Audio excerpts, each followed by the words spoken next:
пошли к Рите. Рита говорит такую фразу, когда твой пост начинается словами «Сегодня утро начиналось особенно тревожно». Говорит, ты даже не представляешь, весь Facebook напрягается, не хочется дочитать до конца. Итак, сегодня утро начиналось особенно тревожно. Дело в том, что я очень люблю тепло. В душе, в сердце, а особенно в доме. А Катя любит свободу и свежий воздух. Вчера не было света всю ночь. Открыв глаза, я спиной ощутил, что она проснулась. А это значит, что свежий морозный воздух наполнит прохладную комнату. Но как же прекрасно вдвоем под теплым одеялом. Как это дорого просыпаться рядом. Натянув дежурную утреннюю улыбку радости на лицо, я отправился на утренний ритуал. Моля в душе, что вернусь, а окна закрыты.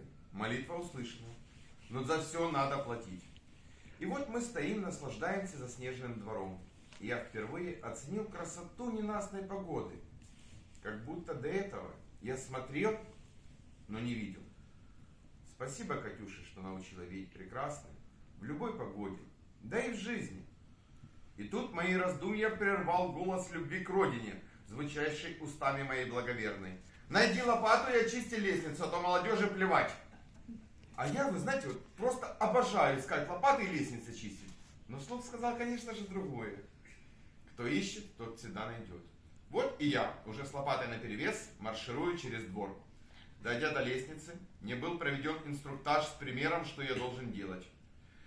Только принялся за работу и не успел очистить половину, Катюша сказала, что хватит, так как ТикТок она записала. И знаете что? А я не огорчился.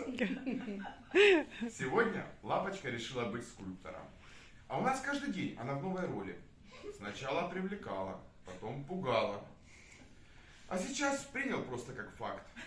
В город-саду мы принялись за скульптуры из снега. Катюша просто катала снежку, пытаясь слепить шар. Психовала, что он не превращается в огромный сразу.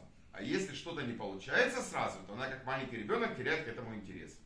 Я же выбрал для творчества скамейку со снегом и стал лепить Катю. Ну, как вижу и как умею. Забросив идею про шар, она начала лепить рядом меня. Ей это быстро надоело, но ради ТикТока можно и не такое сделать. Как же без эротики в Катином творчестве. Парень, которого слепила Катюша, представлял меня. Я художник, я так вижу, золотые слова.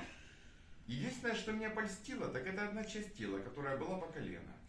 Может, так видит, а может, просто лень было переделывать. После лепки мы отправились пить чай в 7 ветров на найденные по дороге деньги.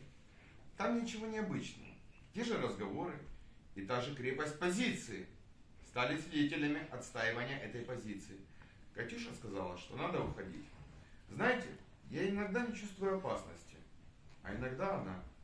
Но я прислушался и через время понял, что она права. Сделал вывод. Уметь слушать и слышать друг друга. Это очень дорого и важно. И главное не забывать об этом. А придя домой, нам дали свет. Хотя за это время света, как мне показалось, было гораздо больше.